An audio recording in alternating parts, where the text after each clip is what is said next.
student, this is Preeti Yadav, your maths teacher. Today I will teach you class 7th maths. Chapter 3rd is going on.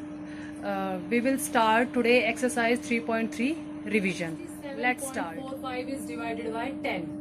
जब हम multiply करते हैं तो one digit हम क्या करते हैं, डेसिमल को राइट साइड में शिफ्ट करते हैं, लेकिन डिवाइड में क्या करेंगे, वन डिजिट हम डेसिमल को लेफ्ट साइड में शिफ्ट करेंगे। जब हम 10 से डिवाइड करते हैं तो हमारा डेसिमल कहाँ शिफ्ट हो जाएगा, लेफ्ट साइड में। मींस कि 6, 7, 4, 5 डेसिमल जो है वो हमारा शिफ्ट हो जाएगा लेफ्ट साइड में, यानी कि एक डिजिट पहले शिफ्ट हो जाएगा। और अब देखो हमारे पास क्या है, 10,000 से डिवाइड करने हैं, कितनी जीरो, 1, 2, 3, 4 जीरो है, तो जो डेसिमल है वो 4 डिजिट पहले शिफ्ट हो जाएगा। तो इसको हम राइट इस तरह से करेंगे, 81,623। अब डेसिमल क्या है, 2 डिजिट से पहले है, लेकिन हमें करना कितना है, 4 डिजिट से पहले, तो हम 0 पुट करेंगे, 0 0 डेसिमल 0। तो जब हमारे पास 10, 100, 1000 इस तरह से आए तो हम डायरेक्ट अपना डेसिमल पुट कर सकते हैं, लेफ्ट साइड में उसको शिफ्ट करेंगे जितनी नंबर ऑफ जीरोस हमारे पास होगी। इसके बाद नेक्स्ट क्वेश्चन हमारे पास 5225.6 इज डिवाइडेड बाय 800। हमें इसको 800 से डिवाइड करना है, तो अब हम इसको डिवाइड करते हैं।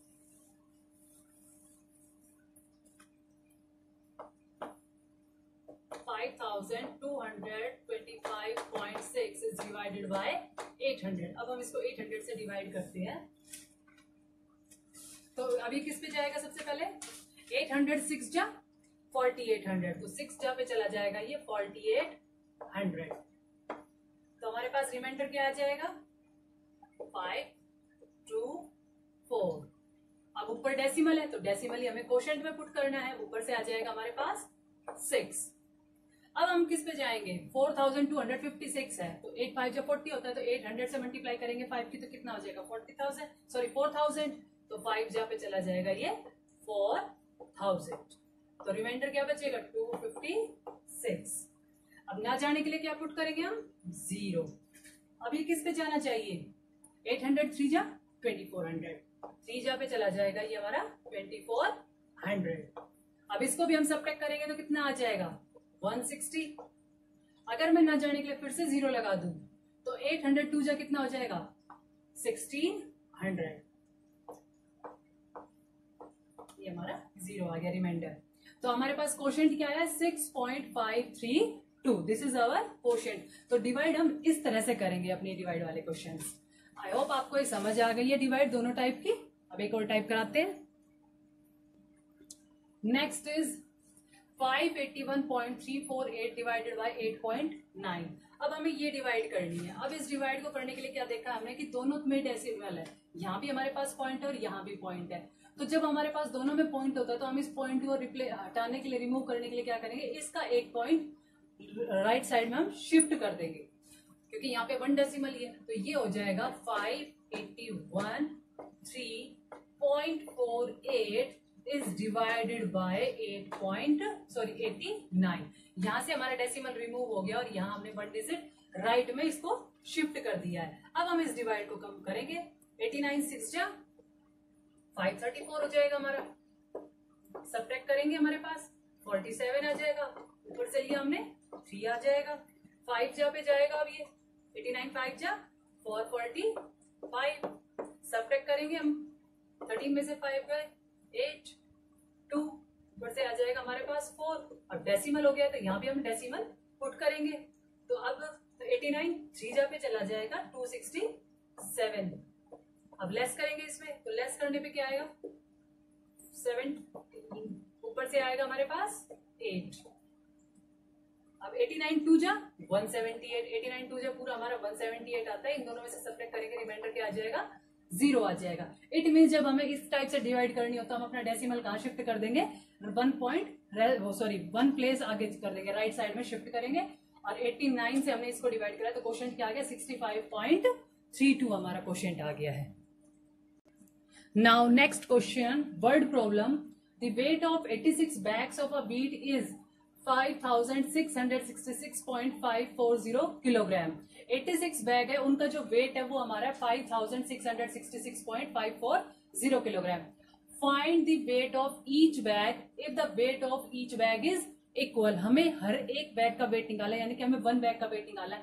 86 बैग का दिया हुआ है, हमें 1 का निकाला है, यानी कि ज्यादा से जब हम कम में आते हैं तो हमें क्या करना होता है, डिवाइड करना होता है। तो हम इस डिजिट को, अपने इस नंबर को 86 से डिवाइड करेंगे, यानी कि हमारी जो स्टेटमेंट होगी वो होगी weight of 86 bag is equals to 566.540 kilogram and the weight of one bag is 5666.540 kilogram is divided by 86। तो हम इसको डिवाइड करेंगे, तो हम डिवाइड करेंगे तो हमें मिल जाएगा 1 बैग का वेट। 86 से हम इसको डिवाइड करवा देते हैं 5666.540। इसको हम डिवाइड करते हैं 86 से, सो जाएगा 86 6 जा 516, तो हमारे पास आएगा 06, ऊपर से आया हमारे पास 606 हो गया, सॉरी 506 हो गया हमारे पास। अब जाएगा हमारे 86 5 जावे 430। अब लेस करेंगे 6, 10 में से हम 3 लेस कर देते हैं तो 7, 76। ऊपर हमारे डेसिमल है तो यहाँ भी हम डेसिमल पुट करेंगे क्वोशेंट में। ऊपर से आ गया हमारे पास 5, यानी कि 765 आ गया। अब हमें 86 की टेबल फिर से रीड करनी है, तो 86 8 जा हो जाएगा हमारा 688 हो जाएगा। अब हम इसको लेस कर देते हैं, माइनस करेंगे तो आ जाएगा हमारे पास 7, 7, ऊपर से आ जाएगा हमारे पास 4 आ जाएगा 774। अब ये चला जाएगा 86 9 जहाँ पे चला जाएगा 774 चला जाएगा, रिमाइंडर क्या आ जाएगा 0। तो वेट ऑफ ईच बैग क्या आ जाएगा 65.890 किलोग्राम हमारा 1 बैग का वेट आ जाएगा। अब हमारे पास 86 बैग का दिया होता, 1 बैग का हमने फाइंड आउट कर लिया है, ये हमारे 1 बैग का वेट आ गया है। Next question, the cost of 56 chair is rupees 13,198.64। 56 chair की जो कॉस्ट है वो हो गई 13,198.64 rupees. Find the cost of 1 chair. अब देखो हमें 56 चेयर की कॉस्ट दी हुई है, हमें फाइंड आउट करनी है ओनली 1 चेयर की। अब देखो ज्यादा की हमें दी हुई है, कम का हमें करना है, तो ज्यादा से कम में आने के लिए हम हमेशा क्या करेंगे, डिवाइड करते हैं। तो अब हम इसको डिवाइड करेंगे 56 से, हम इसको गुड मॉर्निंग स्टूडेंट्स, मैं रेनू मैम आपकी हिंदी अध्यापिका MLP स्कूल राजपुरा से। बेटा कल हमने पाठ 7 पढ़ा था ब्राह्मण की चतुर्थ स्त्री। आज हम उसके प्रश्न उत्तर करेंगे। तो प्रश्न उत्तर करने के लिए सबसे पहले है मौखिक प्रश्न। अभ्यास प्रश्न में सही उच्चारण कीजिए। दर्शाया, पोटली, व्यवहार कुशल, सांत्वना, ब्राह्मण दंपति, अत्यंत, परामर्श, बहुमूल्य, धन्यवाद। तो यह इनका उच्चारण आपको भी करके देखना है। अब आगे है प्रश्न उत्तर में। पहले कितने की धनराशि बहुत बड़ी मानी जाती थी, कि पहले के जमाने में कितनी धनराशि भी बहुत बड़ी मानी जाती थी। तो उत्तर आएगा 100 रुपए, यानी जो 100 रुपए हैं वो, कि पहले 100 रुपए की धनराशि भी बहुत बड़ी धनराशि मानी जाती थी। कितनी, 100 रुपए। दूसरा, भिखारी ने 90 रुपए वाली पोटली को कहाँ छिपाकर रख लिया था। भिखारी ने 90 रुपए की पोटली को कहाँ छिपाकर रखा था। तो उत्तर आएगा चटाई के नीचे गड्ढा खोदकर एक मटकी में। कहाँ रखा था, कि चटाई जहाँ पे वो सोता था उस चटाई के नीचे उसने गड्ढा खोदकर एक मटकी में उस 90 रुपए की राशि को उन्होंने छिपाया था। कहाँ पर, चटाई के नीचे गड्ढा खोदकर एक मटकी में। तीसरा, मंदिर का पुजारी कैसा था। मंदिर का पुजारी कैसा था, नेत्रहीन। कैसा था वो, नेत्रहीन था। तीसरा, अंधा भिखारी अपना सारा धन कहाँ छिपा कर रखता था। तो उत्तर है तीसरा अंधा भिखारी अपना सारा धन अपने फटे पुराने कपड़ों में छिपा कर रखता था। कहाँ छिपा कर रखता था, अपने फटे पुराने कपड़ों में। आगे है, ब्राह्मण का परिवार था अत्यंत। कैसा था, ब्राह्मण का परिवार अत्यंत धनवान था, निर्धन था, या दोनों। क्या आएगा, निर्धन था। दूसरा है, अंधे भिखारी ने ब्राह्मण के साथ क्या किया था, कोई छल नहीं किया था, न्याय किया था, या फिर बहुत बड़ा छल किया था। क्या किया था उसने, बहुत बड़ा छल किया था। तीनों अंधे व्यक्ति थे बहुत ही भोले, चालाक या मूर्ख। तीनों अंधे व्यक्ति जो थे वो क्या थे, बहुत ही चालाक थे या मूर्ख थे। तीनों अंधे व्यक्ति कैसे थे, बहुत ही चालाक थे। ब्राह्मण की पत्नी थी मूर्ख, शिक्षित या फिर चतुर। कैसी थी ब्राह्मण की स्त्री, चतुर थी। कैसी थी वो? चतुर थी। ब्राह्मण की स्त्री कैसी थी? चतुर थी। आगे है अति लघु उत्तरीय प्रश्नोत्तर।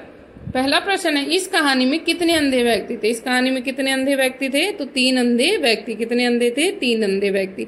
ब्राह्मण मूर्ख था या फिर सीधा साधा? ब्राह्मण कैसा था? सीधा साधा। ब्राह्मण की पत्नी कैसी महिला थी? ब्राह्मण की पत्नी थी वो कैसी थी? तो ब्राह्मण की पत्नी चतुर तथा व्यवहार कुशल महिला थी। कैसी थी वो? चतुर तथा व्यवहार कुशल महिला थी। व्यवहार कुशल यानी व्यवहार में कुशल। आगे है, तीनों भिखारियों में से कपटी कौन था? जो तीनों भिखारी थे उनमें कपटी कौन था? पहला वाला भिखारी। पहला भिखारी कपटी था क्योंकि उसने क्या करा था? ब्राह्मण से चालाकी से सारे पैसे उसके ले लिए थे।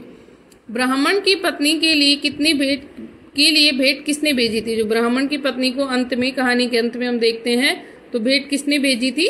राजा ने। किसने भेजी? राजा ने। किसके कहने पर ब्राह्मण ने नेत्रहीन व्यक्तियों को उल्लू बनाया? किसके कहने पर? अपनी पत्नी की। तो उत्तर आएगा अपनी पत्नी के कहने पर ब्राह्मण ने नेत्रहीन व्यक्तियों को उल्लू बनाया। आगे है लघुत्तरीय प्रश्न उत्तर। प्राचीन समय में वस्तुओं के मूल्य कैसे हुआ करते थे? तो उत्तर आएगा प्राचीन समय में वस्तुओं के मूल्य बहुत कम हुआ करते थे। प्राचीन समय में वस्तुओं के मूल्य बहुत कम हुआ करते थे। ब्राह्मण की पारिवारिक दशा कैसी थी? जो ब्राह्मण था उसकी परिवार की दशा कैसी थी? तो ब्राह्मण की पारिवारिक दशा थी वो ठीक नहीं थी तथा वह बहुत ही निर्धन था। तो ब्राह्मण के पारिवारिक दशा ठीक नहीं थी और वह बहुत ही निर्धन था। धनाढ्य व्यक्ति ने ब्राह्मण को कितना धन दिया? तो धनवान व्यक्ति था, उसने ब्राह्मण को कितना धन दिया? तो धनाढ्य व्यक्ति ने ब्राह्मण को 100 रुपए दिए। कितने रुपए दिए? 100 रुपए। अंधा भिखारी ने ब्राह्मण के साथ छल क्यों किया? अंधे भिखारी ने ब्राह्मण के साथ छल क्यों किया? क्योंकि ब्राह्मण था वो अत्यंत ही सरल स्वभाव का व्यक्ति था, इसलिए उसके साथ में छल किया। क्योंकि ब्राह्मण था वो अत्यंत सरल स्वभाव का था, जो भिखारी था वो चालाक था। अंधा पुजारी अपना धन कहाँ रखता था? अंधा पुजारी अपना सारा धन खोखली लाठी में रखता था। कहाँ रखता था? एक खोखली लाठी में। कि अंधे पुजारी के पास में एक लाठी थी जो खोखली थी, उसी में वो अपना सारा धन वहां पर रखता था। अगला प्रश्न है दीर्घ उत्तरीय प्रश्न में। पहला, तीसरा नेत्रहीन व्यक्ति अपना धन कहाँ रखता था? जो तीसरा नेत्रहीन व्यक्ति था वो धन कहाँ रखता था? अभी हमने पढ़ा था कि वो अपने फटे पुराने कपड़ों में अपना धन रखता था। दूसरा प्रश्न है, राजा ने ब्राह्मण की पत्नी को भेंट क्यों भेजी थी? क्या कारण था पत्नी को भेंट भेजने की? और तीसरा इसमें है कि इस कहानी का सार हमें बताना है 80 और 100 शब्दों में। तो तीनों के उत्तर हैं आपके। पहले का उत्तर है आपका, तीसरा नेत्रहीन व्यक्ति अपना धन अपने फटे पुराने कपड़ों में रखता था। तीसरा नेत्रहीन व्यक्ति अपना धन अपने फटे पुराने कपड़ों में रखता था। दूसरा प्रश्न का उत्तर है कि राजा ने ब्राह्मण की पत्नी के लिए भेंट क्यों भेजी? तो उत्तर आएगा, राजा उस व्यक्ति को देखना चाहता था जिसने इन अत्यंत चालाक नेत्रहीन व्यक्तियों को उल्लू बनाया था। कि राजा उस व्यक्ति को देखना चाहता था जिसने इन अत्यंत चालाक नेत्रहीन व्यक्तियों को उल्लू बनाया था। राजा द्वारा क्षमादान और पुरस्कार की घोषणा करने पर ब्राह्मण ने राजा को सारी बात बता दी। और राजा क्या करता है कि घोषणा करता है कि जो व्यक्ति ये बता देगा कि इनके साथ में ये सब किसने किया, तो राजा उसको क्षमा भी कर देगा और साथ साथ में कुछ भेंट भी देगा। और यही बात सुन के जो ब्राह्मण है वो राजा के पास आता है और उससे सारी बात कहता है और कहा कि यह सब उसने अपनी पत्नी के कहने पर किया। तो राजा ने ब्राह्मण की पत्नी की चतुरता के लिए उसे बहुमूल्य भेंट भेजी थी। तो किस कारण से दिए थे उनको? कि उसकी चालाकी, उसकी चतुरता के कारण, कि ब्राह्मण की पत्नी ने इतना सब कुछ करा अपनी चतुरता के कारण, इसलिए उनको वो भेंट भेजी थी। अब तीसरा था हमारा प्रश्न कि इस कहानी का सार 80 से 100 शब्दों में लिखना है। कि ये जो कहानी हमने पढ़ी थी इसको हमें एक सार के रूप में लिखना है कि इसमें क्या बताया गया है। तो है इसका सार, देखिए आप खुद भी लिख सकते हो बेटा इसको। तो उत्तर लिखो, एक नगर में एक निर्धन ब्राह्मण रहता था। उसने अपनी गरीबी दूर करने के लिए भक्ति का मार्ग अपनाया। उसने अपनी गरीबी को दूर करने के लिए क्या किया? भक्ति का मार्ग अपनाया। उसने 40 दिन तक तपस्या की, तब उसे एक धनाढ्य व्यक्ति ने 100 रुपए दान में दिए। और उसने 40 दिन तक तपस्या की थी तो उसको 100 रुपए दिए थे। ब्राह्मण ने दान की राशि का 10वां भाग दान में देने की सोची। कुछ समय बाद उसे एक नेत्रहीन भिखारी मिला और उसे 110 रुपए भिखारी को दे दिए, और उसने 10 रुपए भिखारी को दे दिए। लेकिन भिखारी के मन में लालच आ गया और उसने ब्राह्मण के सारे रुपए चालाकी से अपने पास रख लिए। ब्राह्मण दुखी होकर अपनी पत्नी के पास गया और सारी बात बताई। क्योंकि बेटा ये हमें क्या करनी है कि इसको सारांश लिखना 80 से 100 शब्दों में, इसलिए हमने इसको इतना शॉर्ट में लिखा है कि सारी बात उसने अपनी पत्नी को बताई। जो ब्राह्मण की पत्नी थी वो चतुर थी। ब्राह्मण की पत्नी चतुर थी। उसने एक योजना बनाई जिसमें ब्राह्मण ने भिखारी के भिखारी के पास रखी सब धनराशि ले ली। इस प्रकार पत्नी के कहने पर उसने तीनों नेत्रहीनों की धनराशि प्राप्त कर ली थी, कि उसने सब कुछ पत्नी के कहने पर ही किया और उसने वो धनराशि प्राप्त कर ली। तीनों नेत्रहीन राजा के पास गए।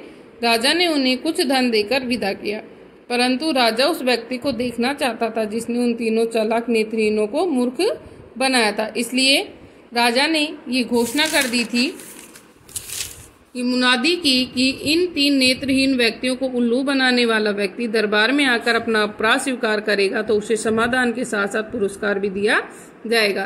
तो राजा ने ये घोषणा कर दी कि जो इन 3 व्यक्तियों को उल्लू बनाने वाला व्यक्ति अगर दरबार में आकर अपना अपराध स्वीकार करेगा तो उसे समाधान भी करेंगे और पुरस्कार भी दिया जाएगा। ब्राह्मण ने दरबार में जाकर सारी बात बता दी और कहा कि यह सब उसने अपने पत्नी के कहने पर किया था। राजा ने ब्राह्मण की पत्नी के लिए अनेक बहुमूल्य भेंट भेजी, और इसीलिए राजा ने क्या करा, ब्राह्मण की पत्नी थी उसके लिए अनेक बहुमूल्य भेंट भेजी थी, उपहार भेजे थे। किस कारण? उसकी चतुरता के लिए। तो बेटा आप ये सारांश जो मैंने लिखवाया आप ये लिख सकते हो, और अगर आप अपनी मर्जी से खुद लिखना चाहते हो तो आप इस पाठ का सारांश खुद से भी लिख सकते हो। तो आपको ये सभी प्रश्न उत्तर नोटबुक में नोट करने हैं। All my dear students of class 7, this is Vinita ma'am, teacher of science subject, teaching in MLP International School Rajpura. Welcome to you to our YouTube channel of online classes. Student, as you know that in our upcoming videos we are revising our syllabus content. So in this video we will do the revision of chapter 2 short questions answers and long question answer. And the chapter name is that nutrition in animals. Student, as you know that the nutrition animals को भी चाहिए होता है. Here you can see that this is hen eating the grains. So ये इस grain से nutrients लेती है, absorb करती है, utilize करती है, energy वगैरह इससे फूड से ही मिलती है। सो इसलिए ये फूड लेकर के अपना यूटिलाइजेशन कर सकती है। एंड डिफरेंट कंटेंट्स आप देख सकते हैं जो हमने इस चैप्टर में पढ़ा था। So let's do the revision. Here is the student the short question answer, because in our previous video we have revised the exercise content. So in this video we will revise the short question answer. The first one is give the function of different types of teeth in an adult human. Student देखिए क्या होता है, adult human में 4 types के teeth होते हैं। तो first one in canine, incisors, premolar and molar. Student देखिए canine का वर्क क्या होता है, they help in tearing of food, वो food को tear करने में help करते हैं, फाड़ने में। Next come the incisor. Incisor help in cutting of food into smaller pieces. Student cutting of food into smaller pieces, छोटे छोटे pieces में टुकड़े में काटते हैं। Premolar they help in crushing, grinding the food. Food को क्रश करना, तोड़ना मरोड़ के एंड ग्राइंड करके उसको पीस देना, वो काम होता है स्टूडेंट प्रीमोलार्स का। Next is molar, they help in chewing and grinding. ये चिविंग चबाने में और ग्राइंड करने में हेल्प करते हैं, क्योंकि चबाते के साथ हम उसको ग्राइंड कर रहे होते हैं। सो दिस फंक्शन दोनों एक साथ परफॉर्म करते हैं। Next is define holozoic nutrition. Holozoic nutrition it is that mode of nutrition in which food is eaten in solid form. ये हॉलोजोइक न्यूट्रिशन इस टाइप का न्यूट्रिशन होता है जिसमें कि हम solid form of food item, जैसे आपने ग्रास देखा होगा, बाइट देखा होगा, उसको खाते हैं. That is the holozoic mode of nutrition. Okay, the next is main. इसमें आंसर क्या होता है बेटा student? Nutrition in which food is eaten in solid form. Food is eaten in solid form. This is the main answer that you have to learn. But आपको complete answer learn करना है because it is a proper definition, so don't get misconfused with that. List the 3 main function of टंग. आपको टंग की 3 functions बताने हैं. I have mention here 4. Any of the 3 you can learn. The first is help in mixing the saliva in food. ये food में saliva mix करते हैं. Help in swallowing of food. Food को निगलने में हेल्प करते हैं. Help in testing the food. Food को टेस्ट करने में हेल्प करता है। And the function for most important that is the help in speaking. Student, अगर आपकी टंग ना हो तो आप बोल भी नहीं पाएंगे, even a single word you can't pronounce. So pronunciation नहीं कर सकते आप एक भी सिंगल वर्ड का without your tongue. So it is the most important function of the tongue also. So move to the question number 4th। The next question number 4th is what are villi. Villi क्या होते हैं student? आपने देखा होगा जो आपकी intestine होती है इस तरीके से उसकी ट्यूब होती है एंड यहाँ पर इस तरीके से विलीज बने हुए होते हैं। ये क्या करते हैं स्टूडेंट? उसमें जो फूड पास आउट हो रहा होता है उसमें से सारे न्यूट्रिएंट्स को एब्जॉर्ब कर लेते हैं। The inside lining of the small intestine में प्रेजेंट होता है is in the form of the small finger like projection. जैसे आपकी फिंगर्स होती हैं इस तरीके से जैसे मैंने अभी आपको ड्रॉ करके दिखाया, तो इस तरीके से ही ये होते हैं and that is the villi. और ये एब्जॉर्ब करते हैं nutrients from the food that is passing from the small intestine. Okay ना, move to the 5th question. 5 steps involve in the digestion of food. आपको 5 स्टेप्स बताने हैं जो कि डाइजेशन में इन्वॉल्व होते हैं। किसी भी फूड को अगर आप खाते हैं तो वहाँ से लेकर डाइजेशन ऑफ फूड पूरा कंप्लीट बताना है process. Okay, step by step. So here the first one is ingestion, digestion, absorption, assimilation, egestion. Then student, ingestion क्या होता है? Ingestion is the taking in of food को खाना, that is ingestion. Conversion of complex food into simpler form. बड़े बड़े जो हम bite चपाती का पूरा फुल बाइट लेते हैं उसको पीसेस में कन्वर्ट करना किया किसकी हेल्प से जाता है? टीथ की हेल्प से। बट आफ्टर दैट वो कहाँ पर आता है? हमारे स्टमक में स्मॉल इंटेस्टाइन में, लार्ज इंटेस्टाइन में। तो स्मॉल इंटेस्टाइन में जो कन्वर्जन हो रहा होता है, फिर गैल ब्लैडर जो बाइल जूस वगैरह सीक्रेट करते हैं, तो ये सारा जो है that is the digestion of food. Absorption of food from the gut. जो हमने बाइट ली है उसमें से उस पूरे आप कह सकते हो वेस्ट तो नहीं होता बिकॉज उसमें न्यूट्रिएंट्स भी होते हैं, तो दैट इज द गट। उसमें से एब्जॉर्बिंग डाइजेस्टेड फूड को एब्जॉर्ब करना, ठीक है, दैट इज उसमें से न्यूट्रिएंट्स एब्जॉर्ब करते हैं जैसे small intestine and large intestine करते हैं। Assimilation, utilization of digested food nutrients. Absorption process जब हो रहा होता है उसके साथ साथ एक फंक्शन और होता है student, that is the assimilation. उस टाइम पे फूड में से न्यूट्रिएंट्स एब्जॉर्ब करके यूटिलाइज हो रहे होते हैं। Egestion, that is the removal of undigested food. Undigested food को रिमूव किया जाता है। Okay, now the next is student see these are the long question answer. The first one is function of following. आपको इसके saliva, oesophagus, tongue, liver इन सब के functions बताने हैं and you know student this is the most important question. Saliva it is secreted by salivary gland. Salivary gland के through secret होता है। सलिवरी एमिलेज कंटेन करता है और जो कि सलिवरी एमिलेज क्या करता है? स्टार्च को शुगर में कन्वर्ट करता है, ब्रेक डाउन करता है, ठीक है। Oesophagus it helps in the passage of food को पास करने में हेल्प करता है। फ्रॉम माउथ टू स्टमक तक इसका कनेक्शन होता है। ये लंबी सी पाइपलाइन जो होती है हमारे बॉडी में। By peristaltic movement. Peristaltic movement क्या होता है? इस तरीके से ऐसे ऐसे जो मूवमेंट होता है इस तरीके, that is the peristalsis movement. Next is tongue, help in mixing of food with saliva. I have already told you that these are the function of food. ये फंक्शन होता है function of tongue. The next is liver, bile juice secrete करता है जिसमें कि digestion of fat. Bile juice fat के digestion में helpful होता है। Okay, next student question number 2, nutrition amoeba में किस तरीके से लिया जाता है जो कि डिफरेंट होता है। देखिए nutrition in amoeba, human beings आपको पता है किस तरीके से खाते हैं, दैट ह्यूमन बींग्स जो होते हैं वो हेटेरोट्रॉपिक मोड ऑफ न्यूट्रिशन को फॉलो करते हैं क्योंकि वो दूसरे के ऊपर डिपेंड करते हैं। And human beings have complex structure, जो कॉम्प्लेक्स स्ट्रक्चर होता है उनका ingestion, digestion, egestion of food. But जो अमीबा होता है स्टूडेंट हैज़ सिंपल प्रोसेस, उसका सिंपल सा प्रोसेस होता है in which it engulf the food, जिसमें वो फूड को निगलता है with the help of pseudopodia. उसके फॉल्स फीट होते हैं इस तरीके से, स्यूडोपोडिया बना होता है लाइक दैट। ओके, तो इस तरीके से ये अपने स्यूडोपोडिया की हेल्प से फूड को लेता है एंड इसको अपने फूड वैक्यूल में ले जाके ऐसे ट्रैप करके फूड वैक्यूल में वहाँ पे डाइजेस्ट करता है। इस तरीके से अमीबा जो है फूड को डाइजेस्ट करता है और इनटेक करता है। Students, see this is also a very important question for this chapter, but student this is a very long question.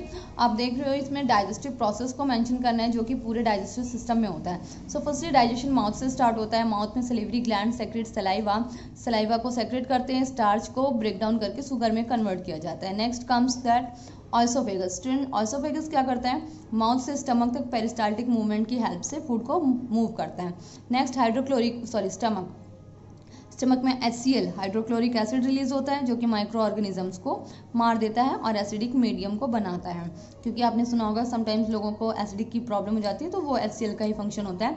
And micro organism हमारे जो फूड में जम्स होते हैं उनको किल करता है। ओके, और गैस्ट्रिक जूस को रिलीज करता है पेप्सिन। दैट इज पेप्सिन क्या करता है, प्रोटीन को ब्रेक करता है। Okay, next is small intestine. ये क्या करता है, प्रोसेस कंटिन्यू करता है, उसके बाद उसमें से डिफरेंट एंजाइम्स रिलीज होते हैं। पैनक्रियाज और लीवर के थ्रू जितने भी एंजाइम रिलीज किए जाते हैं वो जा करके फंक्शन करता है उस फूड के ऊपर, ठीक है, और वो जा करके स्मॉल इंटेस्टाइन में फंक्शन होता रहता है।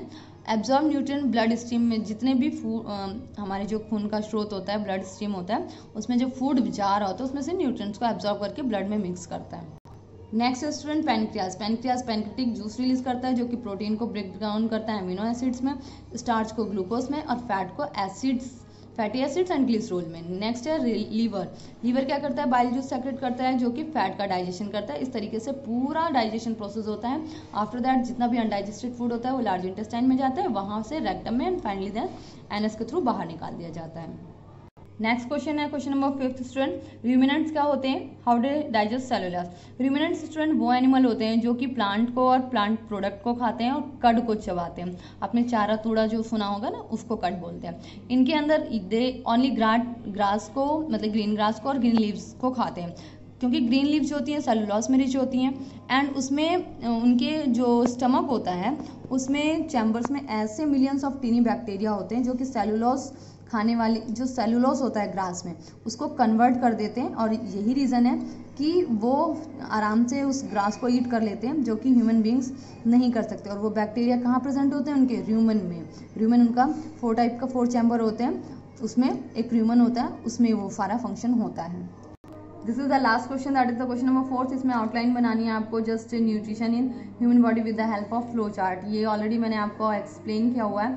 इंजेक्शन में फूड इनटेक करते हैं, डाइजेशन में एंजाइम्स कन्वर्ट कर देते हैं, और एब्जॉर्प्शन में फूड एब्जॉर्ब किया जाता है सेल के थ्रू, एसिमिलेशन में फूड यूटिलाइज किया जाता है, एक्सक्रीशन में वेस्ट गिवन आउट होता है। So student we have completed our whole question answer of this chapter.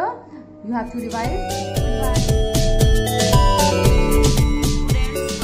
Our online classes. This is for class 7.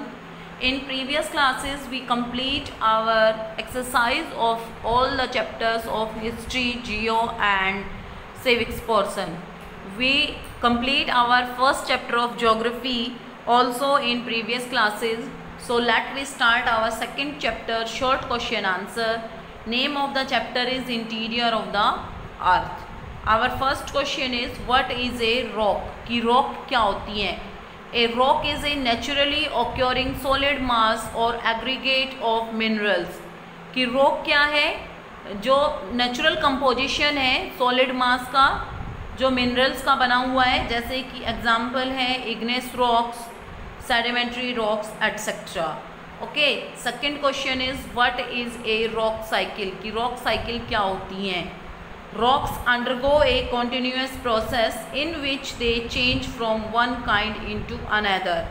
कि rocks क्या है, rock cycle क्या है, एक undergo process है, एक ऐसी continuous process है जिसके अंदर rocks एक rock से दूसरी rock में change होती रहती है। जैसे मैग्मा के solid होने से क्या बनता है, igneous rocks बनती हैं, और उससे फिर जो sediments निकलते हैं उनसे sedimentary rocks बनती हैं, और उसके ऊपर जब हीट एंड प्रेशर पड़ता है तो उससे मेटामॉर्फिक रॉक बनती है।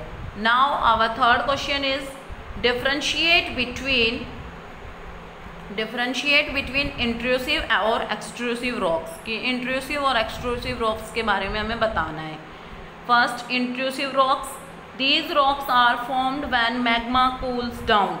कि ये रॉक्स कब बनती हैं, जब मैग्मा ठंडा होता है अंडर द क्रस्ट, कि क्रस्ट के नीचे जब ठंडा होता है, instead of breaking through the crust, जब क्रस्ट को तोड़ने की कोशिश करता है और वो इसको तोड़ नहीं पाता, मैग्मा कूल्स डाउन,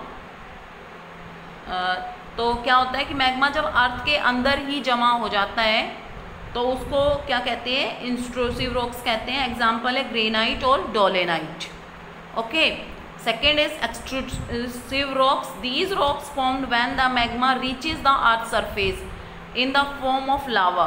कि एक्सट्रूसिव क्या होती है कि जब जो मैग्मा होता है वो लावा की फॉर्म में बाहर आ जाता है तो उसको क्या कहते हैं, एक्सट्रूसिव रॉक कहते हैं। जैसे बेसाल्ट है, ऑब्सीडाइन है। Now our third question is what are different type of rocks. कि डिफरेंट टाइप ऑफ रॉक्स कौन कौन सी हैं, तो है there are 3 types of rocks. कि 3 टाइप्स ऑफ रॉक्स हैं। फर्स्ट है इग्नियस रॉक्स, सेकेंड है सेडिमेंट्री रॉक्स, थर्ड है मेटामॉर्फिक रॉक्स।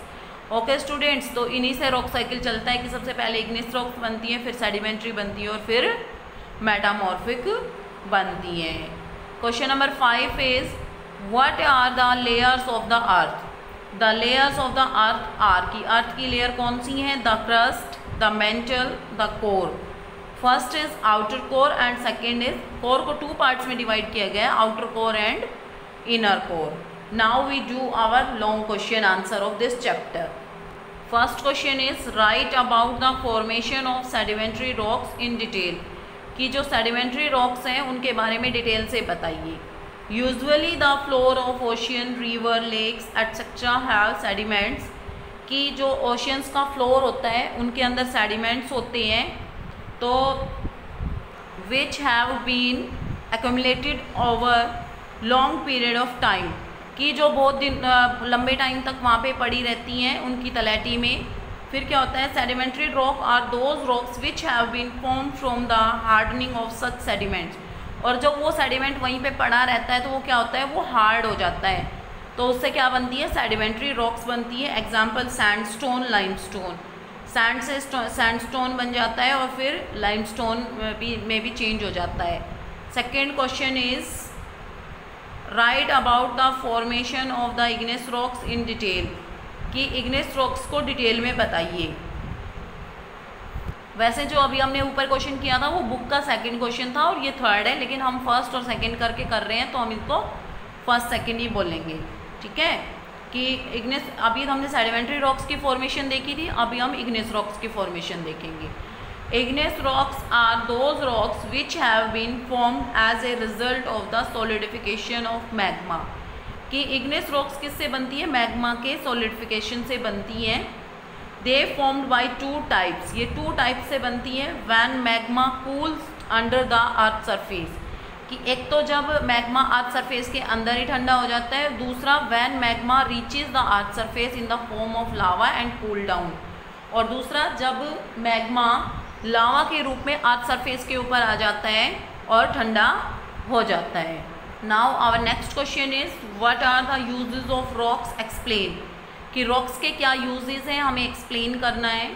फर्स्ट है the uses of rocks are, soil is made up from rocks. की सॉइल बनती है रॉक्स से। Rocks are used as building materials. Rocks building material के रूप में भी यूज़ होती है, जैसे पत्थर, रोड़ी, बजरी। A source of metals like iron, copper and fossil fuel. की सोर्स है iron, copper and fossil fuel का। तो फोर्थ है valuable gems like diamond, granite etcetera are extracted from rocks. कि ये सारे जो कीमती डायमंड है, ग्रेनाइट है, या जो हम मूंगे जो आदि धारण करते हैं तो वो क्या है, वो भी रॉक से ही मिलते हैं। Fifth is minerals are found in rocks. की मिनरल भी कहाँ मिलते हैं, रॉक्स में ही मिलते हैं। Fifth question is explain the rock cycle. कि रॉक साइकिल को एक्सप्लेन कीजिए। Rock cycle undergo a continuous process in which they change from one kind into another. कि रॉक्स की साइकिल क्या है, कि रॉक्स का एक कंटिन्यूस प्रोसेस है जो चेंज होती रहती है एक रॉक से दूसरी रॉक में, तो इसी को क्या कहते हैं, इसी प्रोसेस को रॉक साइकिल कहते हैं। जैसे magma change into igneous rocks change into sedimentary rocks and sedimentary change into metamorphic rocks. कि ऐसे ही प्रोसेस चलती रहती है, फिर मेटामॉर्फिक रॉक से वापस से मैग्मा बन जाता है और मैग्मा से फिर से इग्नेस रॉक्स बन जाती हैं। Look, this is the diagram of rock cycle. Rock cycle, first क्या था, मैग्मा था जो मेल्टिंग से सॉलिडिफिकेशन में बदला, फिर इग्निस रॉक्स बनी, फिर उनका इरोजन हुआ, सेडिमेंट में बदली, फिर इनका लिथिफिकेशन या इरोजन हुआ तो ये सेडिमेंट्री रॉक्स में बदल गई, फिर इनके ऊपर हीट एंड प्रेशर पड़ा तो ये मेटामॉर्फिक रॉक्स में बदल गई, और ये वापस से मेल्ट हुई तो ये मैग्मा में चेंज हो गई. Now we do our first question. Our first question is describe about the layer of the earth. This is the diagram of layer of the earth. These are the three layers. First crust, second mantle, third core. Core is divided into two parts, inner core and outer core. जो crust होती है उसको सियाल भी कहते हैं और average 50 kilometre होती है. जो मेंटल होती है उसको सीमा कहते हैं, एवरेज उसकी 2900 किलोमीटर होती है. नीफे जो होती है उसकी एवरेज हाइट 5150 किलोमीटर होती है. ओके जो अपनी लिथोस्फीयर होती है वो क्रस्ट को ही लिथोस्फीयर भी बोलते हैं. अब हम इनको एक्सप्लेन करते हैं. Layer of the earth, crust. The crust is the thinnest and the upper most layer of the earth, की सबसे पतली और सबसे ऊपरी परत है. Include ocean, mountain, plains. और इसकी थिकनेस कितनी है, 8 किलोमीटर टू 50 किलोमीटर. सेकेंड है mantle. It is the layer which lies just below the crust, कि ये लेयर कौन सी है जो जस्ट क्रस्ट के नीचे बिलो करती है और इसकी थिकनेस 2900 किलोमीटर है. Core. It lies under the mantle और the centre of the earth, कि ये मेंटल या जो सेंटर ऑफ अर्थ में लाई करती है और इसकी थिकनेस जो आउटर कोर है उसकी 5150 किलोमीटर है और जो इनर है उसकी 6371 किलोमीटर है. Okay now we know the other names of crust. को हम सियाल कहते हैं, Si+Al, क्योंकि ये सिलिका प्लस एल्यूमिनियम से बनती है और एवरेज डेंसिटी इसकी कितनी है, अबाउट 2.7. सीमा है Si+Ma, silica plus magnesium, average density 3.0. Mantle, magma और molten rocks, average density is 3.2. Okay उसके बाद कोर है nife, Ni+Fe, nickel plus ferrous. Ferrous को आयरन भी बोलते हैं और इसकी एवरेज डेंसिटी क्या है, 10 to 12. Okay students, in this chapter we read about the interior of the earth, कि अर्थ का इंटीरियर कैसा होता है. तो हमने पढ़ा कि उसके अंदर अर्थ के जो इंटीरियर है उसके अंदर मैग्मा होता है. मैग्मा के सॉलिड होने से रॉक्स बनती हैं. रॉक्स 3 टाइप्स की होती हैं. फिर हमने अर्थ के लेयर्स के बारे में पढ़ा कि अर्थ की लेयर्स 3 टाइप्स की होती हैं. I hope students you understand all these topics very well and revise all these with the best way. Okay, thank you. Welcome to our YouTube channel. This is for 7th class and yesterday we discussed about the kinds of pronoun, but today we are going to start with another kinds of pronoun. As you see the video, here we have now kinds of pronoun. First is distributive pronouns. Distributive pronounce कौन से होते हैं? Distributive नाम से ही हमें पता चल रहा है डिस्ट्रीब्यूशन, हम किसी चीज़ का कोई भी डिस्ट्रीब्यूशन करते हैं उससे रिलेटेड है ये. Pronouns that are used to show the distribution of a noun. It means जो प्रोनाउंस हम उनके लिए यूज़ करते हैं, जो हम नाउन्स को डिस्ट्रीब्यूट करते हैं, ये दिखाते हैं कि जो नाउन का डिस्ट्रीब्यूशन हो रहा है वो कैसे हो रहा है. कि each and every one, to someone, यानी कि किसी के पास हो रहा है या सबके पास हो रहा है. We have some examples. I will tell you how we are going to use distributive pronouns. First is each soldier has a gun. It means see each is a distributive pronoun. Each जो है वो हमारा distributive pronoun है. इसमें हमारे पास soldier has a gun. अब इसमें हमें ये बताया हुआ है जो सोल्जर्स हैं उनके पास, हर किसी के पास गन है. So next example is any of these books will do. Any means आप कोई भी एक बुक ले सकते हो. इसमें डिस्ट्रीब्यूटिव क्या है, एक के लिए, और इसमें ईच यानी कि हर सोल्जर के लिए हमने डिस्ट्रीब्यूटिव प्रोनाउन यूज़ किया है. Now we have examples of another distributive pronouns. These are here. none, any, some, each, every, either, neither, no one, everyone, etc. We have a lot of examples for distributive pronouns in your books also. How you are going to do your work? See, first of all, write it down the definition of a pronoun, kind of pronoun.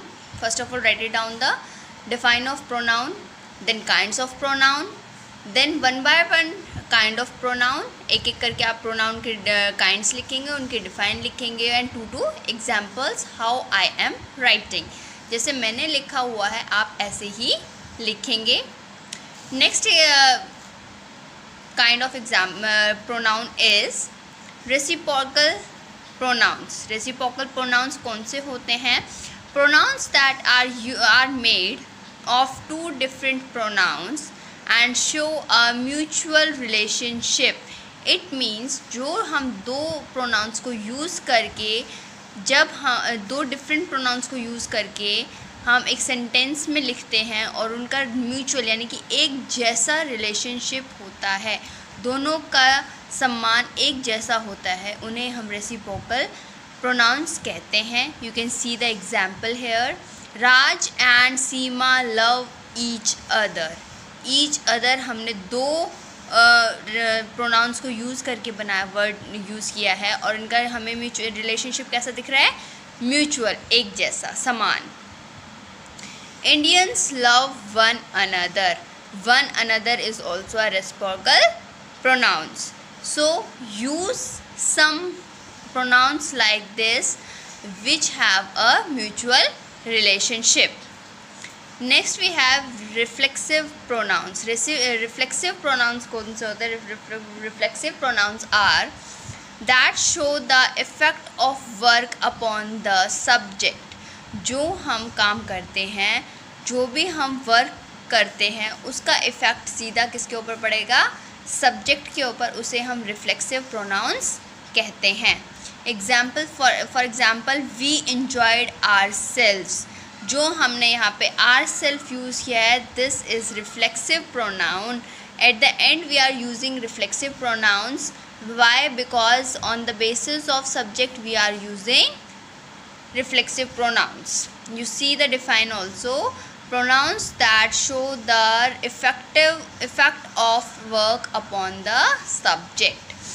We क्या होता है? Plural, यानी कि हम अपने लिए use कर रहे हैं. So enjoyed ourselves is also used on the basis of subject. We के साथ हम ourself यूज़ करेंगे, यानी कि हमारे लिए. She praised herself. She यहाँ पे सिंगल सब्जेक्ट की बात हो रही है, तो रिफ्लेक्सिव प्रोनाउन भी हम सिंगुलर ही यूज़ करेंगे. On the basis of subject we use reflexive pronouns. Next we are having emphatic pronouns. Emphatic pronouns कौन से होते हैं? When reflexive pronouns are used for the purpose of, यानी कि जो रिफ्लेक्सिव प्रोनाउंस होते हैं वो हमें एम्फेसाइजिंग पर्पस के लिए यूज़ करते हैं, उन्हें हम इट बिकम्स एन एम्फेथेटिक प्रोनाउन. और जब हम उन्हें, जो रिफ्लेक्सिव प्रोनाउंस को हम एम्फेसाइजिंग पर्पस के लिए यूज़ करते हैं, तो उन्हें हम एम्फेथेटिक प्रोनाउंस कहते हैं. I will give you an example, then you will understand very nicely. It is either used just after the subject or in the mid of the sentence. और इनका क्या है? इनका सिर्फ एक ही important, how you will identify. जो emphatic pronounce होते हैं वो या तो बिल्कुल ही सब्जेक्ट के बाद यूज़ होते हैं या फिर सेंटेंस के बीच में यूज़ होते हैं, तो आप उसे इजीली आइडेंटिफाई कर सकते हैं. लेकिन रिफ्लेक्सिव प्रोनाउंस में आप हमेशा उसे आइडेंटिफाई करने के लिए eight the end of the sentence आपको देखना पड़ेगा. Eight the end of sentence आपको देखना पड़ेगा, तभी आपको ये समझ में आएगा कि ये रिफ्लेक्सिव है या फिर emphatic. Example is I myself will go, यानी कि मैं खुद जा सकता हूँ या चला जाऊँगा. So here we have examples of this. So students, do first of all write it down the define, and then write it down 2 examples of every kind of pronouns in your notebook. This is your today's work. Do it yourself. Thank you everyone.